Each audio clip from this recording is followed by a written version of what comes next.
श्री शिवाय नमस्तुभयम। दोस्तों, जैसा कि आप सभी लोग जानते हैं कि 11 दिसंबर 2025 यानी गुरुवार को पड़ रही है पौष मास की कालाष्टमी व्रत। और दोस्तों, यह वह तिथि है जो पौष मास में पड़ने वाली सबसे बड़ी तिथि है, क्योंकि यह गुरुवार के दिन पड़ रही है और इसका बहुत ही बड़ा और विशेष महत्व होता है। पूज्य गुरु जी ने कहा है कि अगर कभी भी मौका लग जाए और पौष महीने की कालाष्टमी तिथि गुरुवार को पड़ जाए तो आप लोगों को 7 चने की दाल वाला उपाय तो अवश्य ही करना चाहिए। इन दोनों का संयोग बहुत ही कम आता है। इसी के साथ मैं गुरु अपनी शिव पुराण कथा में बताया है कि इस दिन आपको 7 चने की दाल वाला उपाय तो आपको अवश्य ही करना चाहिए, क्योंकि ऐसा दिन पूरे साल में सिर्फ एक ही बार आता है। और दोस्तों, आप सभी लोग जानते हो कि गुरुवार कालाष्टमी तिथि का अगर सबसे बड़ा कोई उपाय है तो वह 7 चने की दाल वाला उपाय है। तो दोस्तों, गुरुवार कालाष्टमी तिथि के दिन आप लोगों को इस 7 चने की दाल वाला उपाय को जरूर करना है। बहुत लोग होंगे जिन लोगों ने इस उपाय को ना किया हो, मतलब पूरा साल निकल गया, उन्होंने किसी भी दिन इस 7 चने की दाल वाला उपाय को ना किया हो। पर दोस्तों, आपके पास एक आखिरी मौका बचा हुआ है, जो कि 11 दिसंबर गुरुवार कालाष्टमी तिथि के दिन है। इस दिन आप लोगों को इस वाले उपाय को जरूर कर लेना है। भले ही आपने पूरे महीने भर इस उपाय को ना किया हो, पर अगर आपने इस पौष महीने के गुरुवार कालाष्टमी तिथि के दिन अगर इस वाले उपाय को कर लिया तो आपको इस उपाय को करने का वो फल मिलेगा जिसकी आपने कभी कल्पना भी नहीं करी होगी। इसीलिए आप लोग इस वाले उपाय को एक बार जरूर कर लेना है, ताकि आप लोगों के हाथ से ये मौका ना जा सके और आपको इस उपाय को करने का फल मिल सके। दोस्तों, ये उपाय पंडित जी ने अपनी अभी की ही श्री शिव महापुराण की कथा में बताया है जी। इस उपाय को आज हम आपको बहुत अच्छे से समझाने वाले हैं। इस वीडियो को देखने के बाद इस उपाय को समझने के आपको कोई और वीडियो को देखने की जरूरत नहीं पड़ेगी। तो चलिए दोस्तों, उपाय को शुरू करते हैं। देखिए, ये इस पौष महीने के गुरुवार कालाष्टमी तिथि के दिन ये इतना खास होता है, इतना महत्वपूर्ण होता है। देखा गया है कभी कभी बड़े बड़े पूजा पाठ अनुष्ठान से जो मनोकामना पूर्ण नहीं होते, वो पौष महीने की गुरुवार कालाष्टमी तिथि के दिन एक छोटे से उपाय करने से ही आपकी मनोकामना पूर्ण होता जाती है। और बहुत सारे ने इस उपाय को किया भी है और उनको इस उपाय को करने का फल भी जरूर मिला है। अगर आप लोग भी इस उपाय को करना चाहते हैं तो आप इस उपाय को पहले अच्छे से समझ लेना, सुन लेना, उसके बाद करना। आपको इस उपाय का फल जरूर मिलेगा। और इस उपाय को कर लेने से आपके घर में चाहे किसी भी प्रकार की दुख और समस्या क्यों ना चल रही हो, आपको उसका कारण भी नहीं पता है कि भाई यह समस्या किस कारण से चल रही है, उसका कुछ भी कारण हो सकता है, जैसे पितृदोष हो सकता है या किसी भी तरह का मंगल दोष भी सकता है। तो इस दिन आप लोगों को यह वाला उपाय कर लेना है। यह एक ऐसा उपाय है जिस उपाय को अगर किसी विशेष दिन पर किया जाए तो भाई उस विशेष दिन का जो है वह तो हमें मिलता ही मिलता है, पर हमने उस दिन पर इस उपाय को किया है तो हमें उससे भी बड़ा फल मिलता है, और फल बहुत जल्दी मिलता है, क्योंकि आप इस उपाय को बहुत ही बड़े और विशेष दिन पर कर रहे हो। तो चलिए अब उपाय के बारे में बात करते हैं, लेकिन उससे पहले आप लोगों को यह जानना आवश्यक है कि आखिर यह उपाय किस समय करना है, किसको करना है और कैसे करना है। तो चलिए हम आगे आपको वीडियो में एक एक करके बता देते हैं। लेकिन उससे पहले अगर आप लोग हमारे चैनल पर पहली बार आए हैं या फिर मेरी आवाज आज पहली बार सुन रहे हैं तो हमारे चैनल को सब्सक्राइब जरूर कर लेना और इस वीडियो को लाइक करके कमेंट बॉक्स में श्री शिवाय नमस्तुभयम ओम नमः शिवाय जरूर टाइप कर देना। तो दोस्तों, इस 7 चने की वाला उपाय को हमें इस गुरुवार कालाष्टमी तिथि के दिन कैसे करना है, किसको करना है, किस समय करना है और कहां पर करना है, ये सारे सवालों के जवाब आपको इस वीडियो में मिल जाएंगे। और जो ये वीडियो देखेगा भाई उसको 7 चने की दाल वाला उपाय जरूर करना चाहिए, क्योंकि इस दिन एक चने की दाल का भी बहुत ही बड़ा और विशेष महत्व होता है। और जब बात आ जाए 7 चने की दाल वाला उपाय की तो ये सोने पे सुहागा वाली बात हो जाती है और ये एक बहुत ही बड़ा उपाय हो जाता है इस गुरुवार कालाष्टमी तिथि का।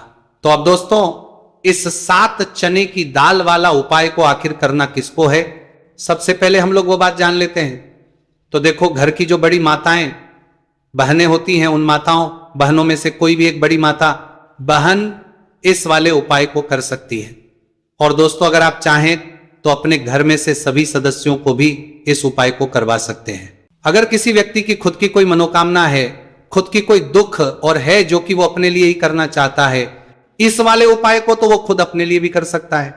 बाकी अगर कोई घर में से ऐसा है जो कि अपने पूरे घर परिवार की सुख और शांति के लिए यह वाला उपाय करना चाहता है, तो भाई वो भी कर सकता है, उसमें भी कोई दिक्कत वाली बात नहीं है। कहने का मतलब यह है कि इस उपाय को हर एक सदस्य भी कर सकता है और पूरे घर परिवार के सदस्य के लिए घर की बड़ी माताओं बहनों में से कोई एक माता बहन भी कर सकती है। माताएं बहनें अगर घर में उपस्थित ना हो या वह उपाय ना कर पा रही हो, तो फिर घर का कोई बड़ा सदस्य भी इस 7 चने की दाल वाला उपाय को कर सकता है, चाहे फिर वह पुरुष ही क्यों ना हो, उसमें कोई भी दिक्कत वाली बात नहीं है। उसके बाद में दोस्तों जो अगला प्रश्न निकल कर आता है वो ये आता है इस उपाय को लेकर कि आखिर इस उपाय को हमें किस समय करना है, सुबह के समय करना है कि शाम के समय करना है। तो देखो, इस वाले उपाय को आप लोग सुबह के समय भी कर सकते हो और शाम के समय प्रदोष काल में भी करते हो। अब अगर आप पूछो कि भाई सबसे उत्तम समय कौन सा रहेगा इस 7 चने की दाल वाला उपाय को करने का, तो हम आपसे बस यही कहेंगे कि इस उपाय को आप सुबह के समय करेंगे तो ज्यादा बेहतर होगा। बाकी अगर प्रदोष काल शाम के समय भी करेंगे तो भी अच्छा होगा, उसमें कोई भी दिक्कत वाली बात नहीं है। तो अब दोस्तों जो अगली सबसे बड़ी और महत्वपूर्ण बात आती है वो ये आती है कि सुबह अगर हम उपाय को, तो हमें कितने बजे से लेकर कितने बजे तक के बीच में करना है, और शाम के समय प्रदोष काल में करेंगे तो हमें कितने बजे से लेकर कितने बजे के बीच में करना है। तो देखो, सुबह जितनी जल्दी हो सके आप उपाय को करने की कोशिश करना। बाकी अगर किसी कारणवश लेट भी हो जाओ, थोड़ी देर भी हो जाए, तो 10 या 11 बजे तक भी आप उपाय कर लेना, पर 12 बजे से ज्यादा देरी ना हो, ठीक है, इस बात का ध्यान रखना। उसके बाद दोस्तों अगर शाम के समय प्रदोष काल की बात करें, प्रदोष काल का जो समय है होता है वो शाम के 6 बजे से शुरू हो जाता है। मतलब शाम के 6 बजे से लेकर 7 बजे के बीच का जो समय होता है, यह समय प्रदोष काल का समय होता है। तो आप इस उपाय को 7 या 8 बजे के बीच में भी कर सकते हो। मतलब शाम के 6 बजे से रात 8 बजे के बीच में आप कभी भी इस वाले उपाय को कर सकते हो, उसमें कोई भी दिक्कत वाली बात नहीं। चलिए जानते हैं उस विशेष उपाय के बारे में। देखिए दोस्तों, पूज्य गुरु जी की कथा के अनुसार ही इस उपाय को आपको बहुत ही विस्तार से समझाने का प्रयास करेंगे, लेकिन उससे पहले वीडियो को लाइक करें। देखिए, इस वीडियो में हम पूज्य गुरु जी द्वारा बताए गए 3 सबसे अचूक उपायों के बारे में जानेंगे, जो आपको सिर्फ और सिर्फ गुरुवार की सप्तमी की तिथि पर ही करने हैं। पूज्य गुरु जी ने बताया है कि जो भी व्यक्ति इन उपायों को कर लेता है उसके जीवन से समस्त परेशानियां दूर हो जाती हैं। तो चलिए जानते हैं गुरु जी द्वारा बताए गए पहले खास उपाय के बारे में। देखिए, गुरु जी ने बताए हैं कि गुरुवार के दिन किया जाने वाला यह उपाय सबसे सर्वश्रेष्ठ है। इस उपाय के लिए आपको मात्र 1 लोटा शुद्ध जल लेना है।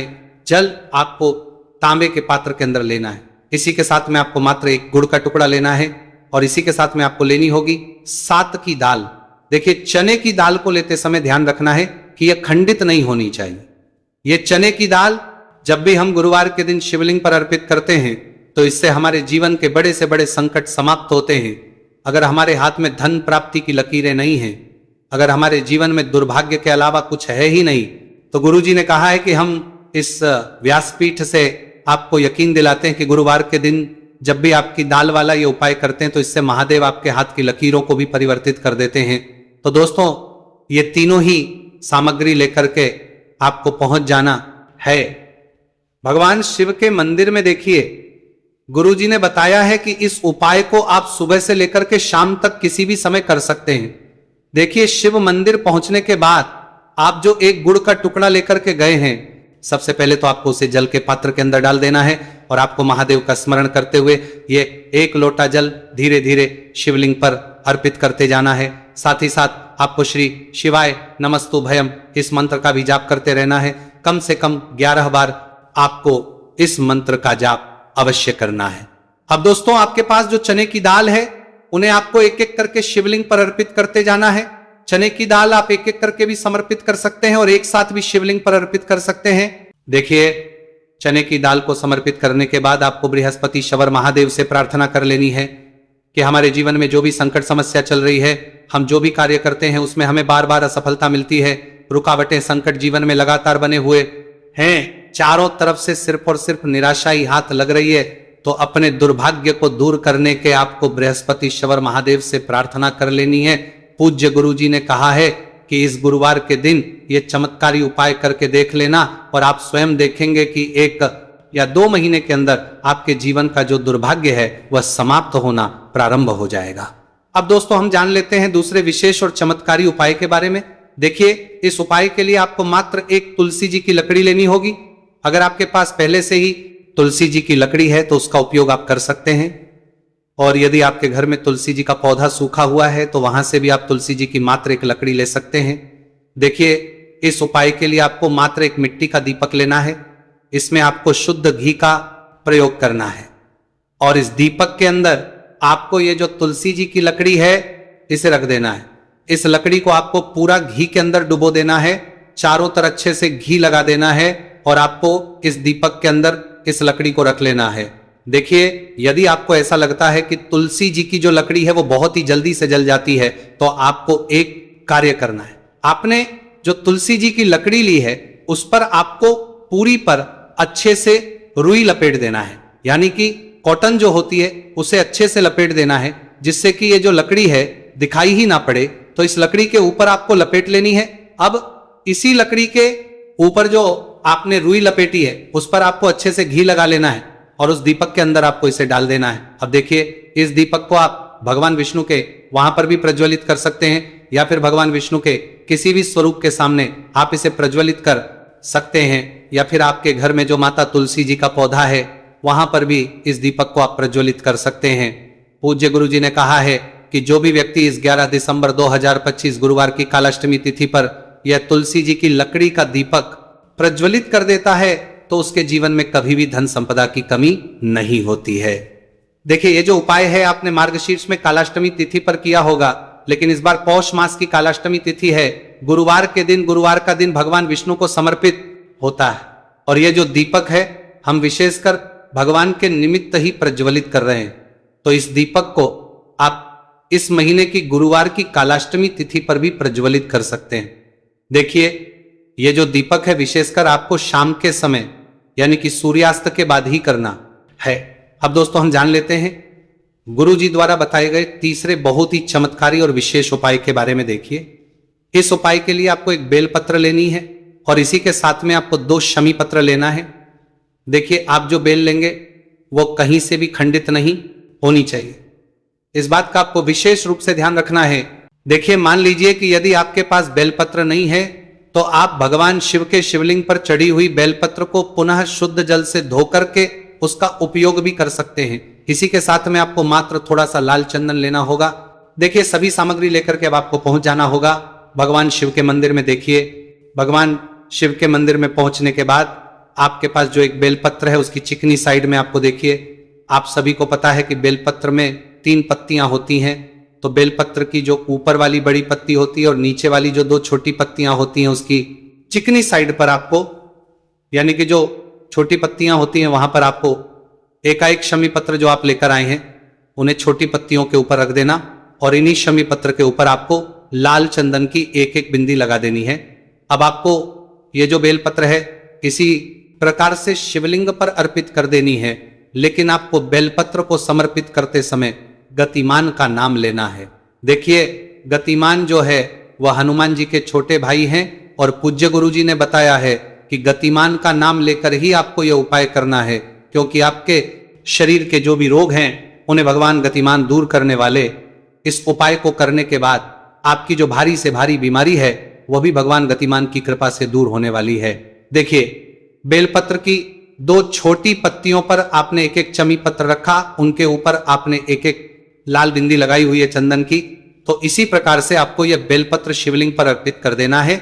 भगवान गतिमान का स्मरण करते हुए, गतिमान भगवान का स्मरण करते हुए आपके शरीर में या फिर आपके घर किसी भी सदस्य के शरीर में जो भी रोग हैं उस रोग को दूर करने के लिए आपको भगवान से प्रार्थना कर लेनी है और फिर आपको वापस अपने घर आ जाना है। देखिए, इस उपाय के लिए गुरु जी ने कोई भी निश्चित दिन, निश्चित समय नहीं बताया है, तो इस उपाय को आप किसी भी दिन कर सकते हैं। आप लगातार इस उपाय को किसी भी दिन कर सकते हैं और हफ्ते में केवल एक दिन भी कर सकते हैं।